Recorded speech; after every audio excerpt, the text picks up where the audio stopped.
Cottage Building in Cobb, Pise, Chalk and Clay by Clough William-Ellis. Preface by Clough Williams-Ellis. Mr. Strachey's introduction and the author's prologue make a preface superfluous, save as a vehicle for the conveying of acknowledgments and thanks. Mr. Strachey himself is certainly the godfather of Pise building so far as modern England is concerned, and his enterprise and enthusiasm are alone responsible for the present interest in the subject. It is to him that I owe the greater part of my data. The experiments and building works carried out by him with the help of Mr. Gilbert Swain of Guildford were highly instructive and attracted considerable notice through the publicity given to them in the Spectator. Cobb, again, is undoubtedly the godchild of Mr. Fulford, of Fulford, to whose knowledge of the old building lore of Devon I am much indebted. It is, however, Mr. Alban Scott who made this book possible at all, by most generously putting at my disposal a mass of laboriously collected and carefully arranged information that I have not scrupled to draw upon copiously. That so eminent an authority on the ultra-modern systems of construction should have given our ancient methods of building such careful and sympathetic consideration is in itself a testimony to their inherent excellence and to their possibilities. Clough Williams-Ellis, Introduction by J. St. Louis Strachey. 1. The country is faced by a dilemma probably greater and more poignant than any with which it has hitherto had to deal. It needs, and needs at once, 1,000,000 new houses, and it has not only utterly inadequate stores of material with which to build them, but has not even the plant by which that material can be rapidly created. There is not merely a shortage, but an actual famine everywhere as regards the things out of which houses are made. Bricks are wanted by the 10,000 million, but there are practically no bricks in sight. All that the brickyards of the United Kingdom can do, working all day and every day, is to turn out something like 4,000 million a year. But to those who want houses at once, what is the use of a promise of bricks in 5 years' time? To tell them to turn to the stone quarries is a mere derision. Let alone the cost of work and of transport, it is only in a few favored places that the rocks will give us what we want. Needless to say we are short, too, of lime and cement, and probably shall be shorter. No coal, no quicklime, and no coal, no cement, and as things look now, it is going to be a case, if not of no coal, at any rate of much less coal. Even worse is the shortage in timber, the material hitherto deemed essential for the making of roofs, doors, windows and floors. Raw timber is hardly obtainable, and seasoned timber does not exist. The same story has to be told about tiles, slates, corrugated iron, and every other form of legitimate roofing substance. There are none to be had. In this dread predicament, what are we to do as a nation? What we must not do is at any rate quite clear. We must not lie down in the high road of civilization and cry out that we are ruined or betrayed, or that the world is too hard for us, and that we must give up the task of living in houses. Whether we like it or not, we have got to do something about the housing question, and we have got to do it at once, and there is an end. Translated into terms of action, this means that as we have not got enough of the old forms of material, we must turn to others and learn how to house ourselves with materials such as we have not used before. Once again, necessity must be the mother of invention, or rather, of invention and revival, for in anything so old and universal as the housing problem it is too late to be ambitious. Here we always find that there has been an ancient Assyrian or Egyptian or a primitive man in front of us. It is the object of the present book to attack part of the problem of how to build without bricks, and indeed without mortar, and equally important, as far as possible without the vast cost of transporting the heavy material of the house from one quarter of England to another. That is my apology for introducing to the public a work dealing with what I can hear old-fashioned master builders describing as the bastard forms of construction. One of these is pise de terre, the old system of building with walls formed of rammed or compressed earth, a system which was once known throughout Europe and of which the primitive tribesmen of Arizona and New Mexico knew the secret. Down to our own day it has been practiced with wonderful success in the valley of the Rhone. Then come our own Cobb, once the cottage material par excellence of Devonshire and the west of England, our system of building with plain clay blocks, a plan indigenous in the eastern counties, and again the use of chalk and chalk pise. For me pise de terre, ever since I heard of it, has offered special attractions. It, and it alone provides, or if one must be cautious, appears to provide the way to turn an old dream of mine and of many other people into a reality.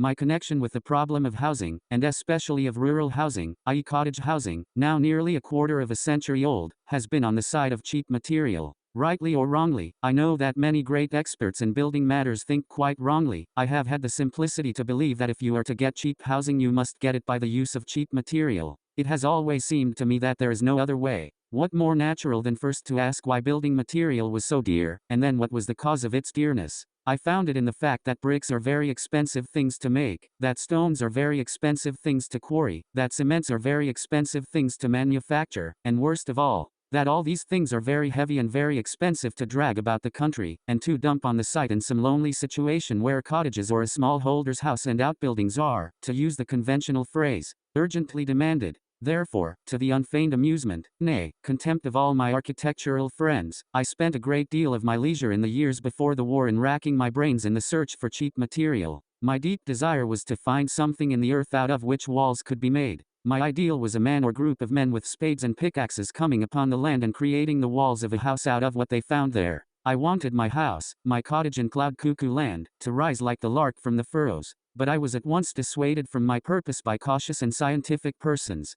The chemists, if they did not scoff like the architects, were visibly perturbed. Your dream is impossible, they said. Nature abhors it as much as she used to be supposed to abhor a vacuum. If your soil is clay, and you can afford the time and cost of erecting kilns, and bringing coal to the spot to make the bricks, you can no doubt turn the earth on the spot into a house, but even then you had far better buy them of those that sell. Your dream of having some chemical which will mix with the earth and turn it into a kind of stone, is the merest delusion. It is the nature of the earth to kill anything in the way of cement that is mixed with it.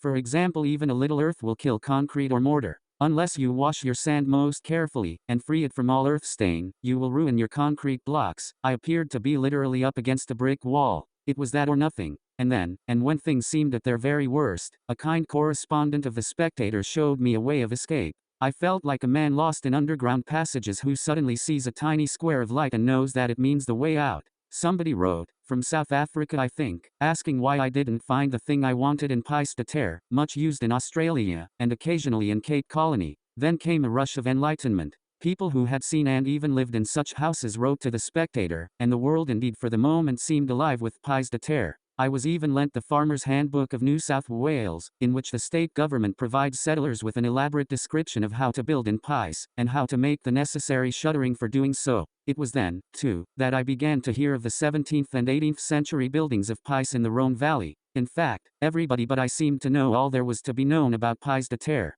For the moment indeed, the situation seemed like that described in Punch's famous picture of the young lady and the German professor. What is Volapük? Asks the young lady. The universal language, says the professor. Where is it spoken? Nowheres. Pise de terre appeared to be the universal system of building, but as far as I could make out, it was practiced nowheres, or at any rate not in Europe.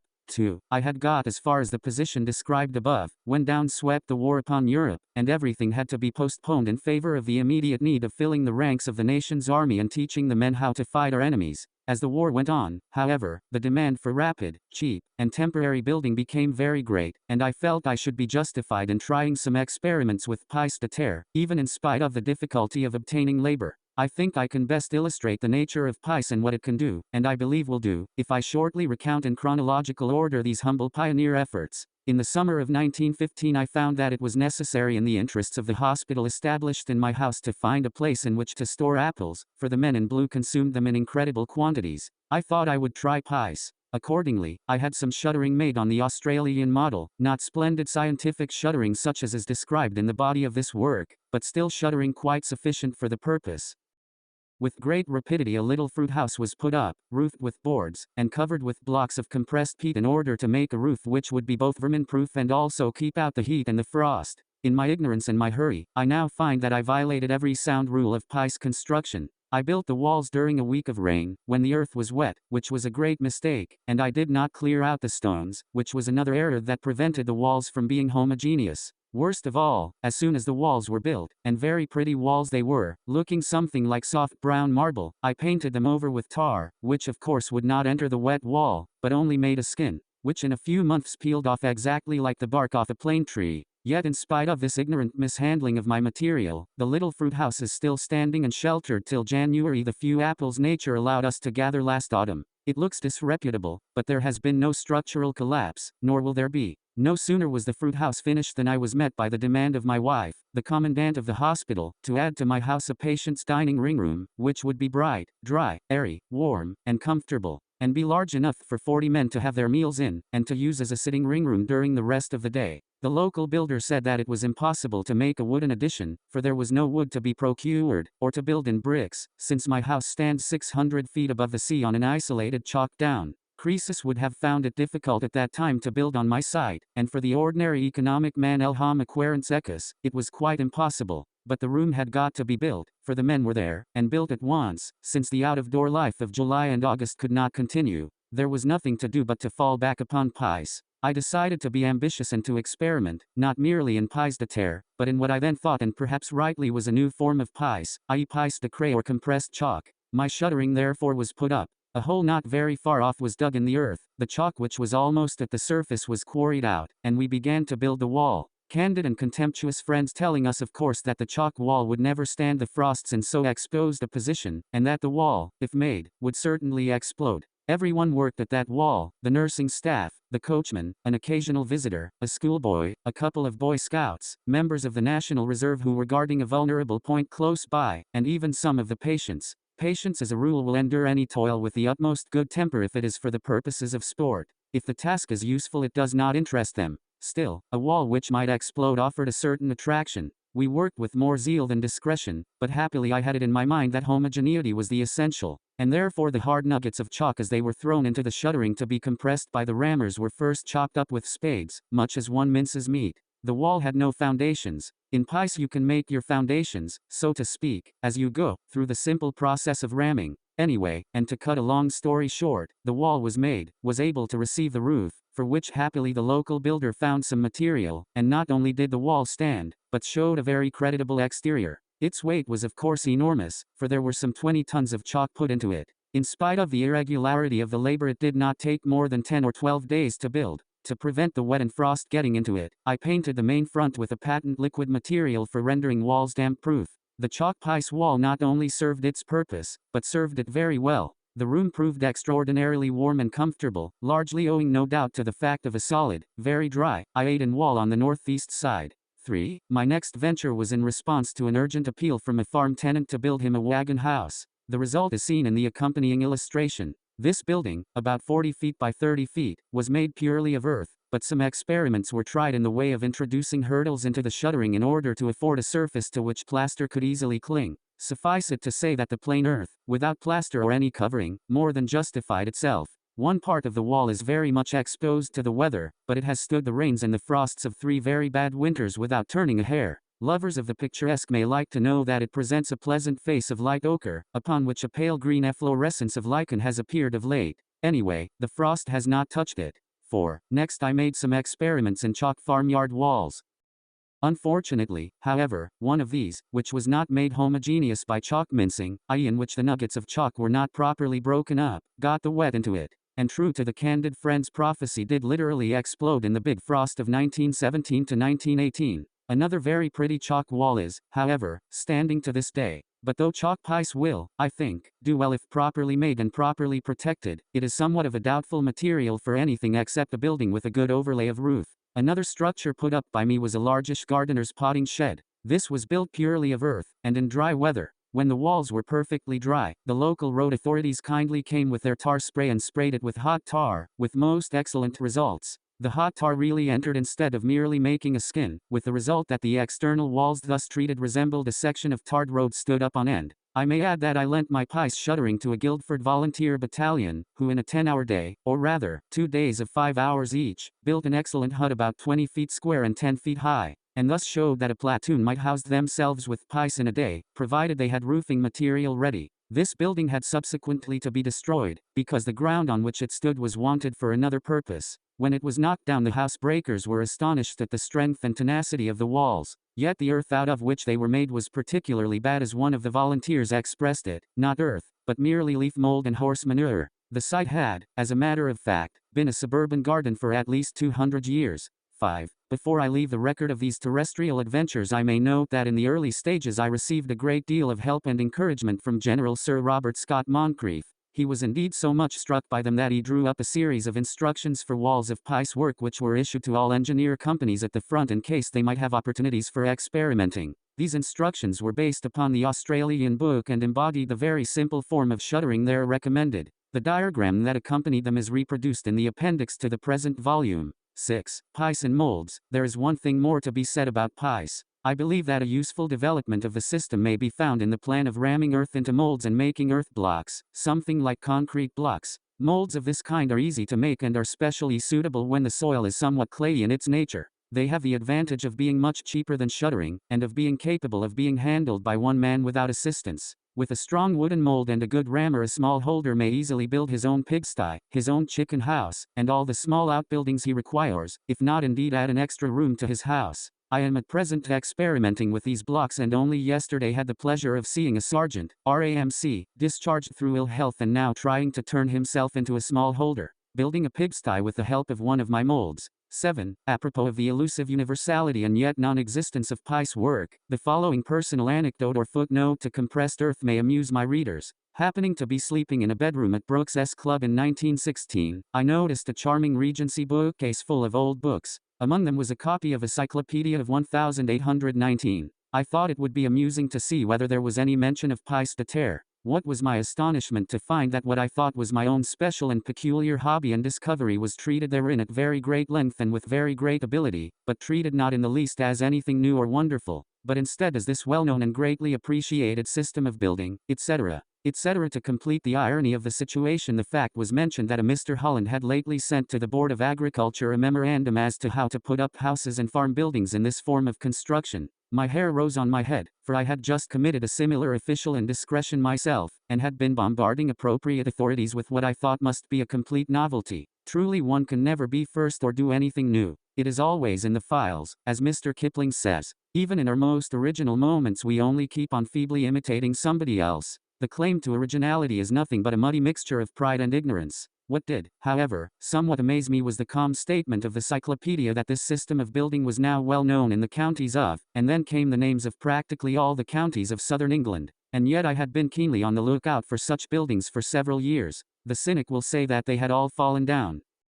That only shows the weakness of the cynic's point of view. The truth is they are often concealed under various disguises of plaster, paint, and weather tiles. Few people know what their own walls are really made of till they try to cut a new opening for a door or a window in them. 8. Cob and chalk. Of cob I know little by actual experiment. It is fully dealt with in the body of this work, and readers will find that it is a kind of mud or clay concrete reinforced with straw. It is therefore totally and absolutely different from pise. One is wet, the other dry. All that need be said about chalk is said by the author of the present book. 9. A postscript. In the body of this work mention is made of a very successful experiment in pise de terre made by the officials of a Rhodesian mining company. The outcome, I am proud to think, of my pre-war advocacy of pise in the Spectator. No sooner had my introduction been finished than there came by way of postscript an exceedingly interesting series of photographs, sent to me by Mr. Pickstone, a gentleman very well known in South Africa for his fruit gardens, his peaches, and his apricots. On the strength of what he had read in the Spectator, Mr. Pickstone lately undertook to build a station building and station master's house for the railway station at Simondium in the Drakenstein Valley, a place which during the summer is noted for its great heat.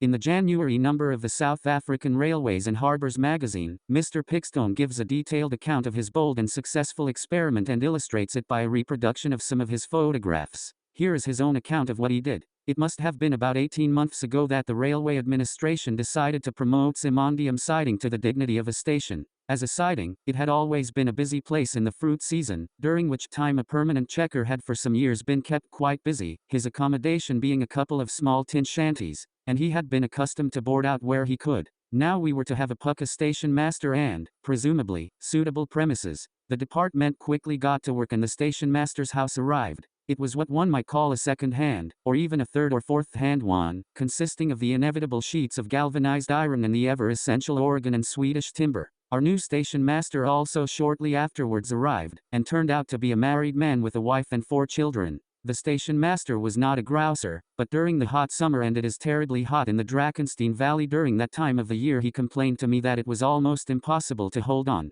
owing to the conditions under which he and his family had to live. It was just about this time that I saw in the Spectator a series of articles strongly advocating pise de terre construction for buildings of all kinds. Especially was it recommended as a war-time expedient for rapid and economical construction for barracks and hospitals, and, indeed, it was strongly recommended by Mr. St. Louis Strachey, the editor, for all sorts of general building and military purposes. It is a curious fact, which many readers could verify, that frequently one lives one's life under certain conditions, and in reality remains absolutely blind to their presence and potentialities. Here was I, living in a country where some of the most beautiful old homesteads are on the principle of the pise de terre construction, and a large proportion of the older farm buildings in this district also built of similar material. with the additional pleasing accompaniment of beautiful beams, ceilings and floors made of colonial pine. One may advisedly add, the despised colonial pine. Some of these buildings have stood the wear and use of close on a century, and are still an object of joy to those privileged to have an eye to see.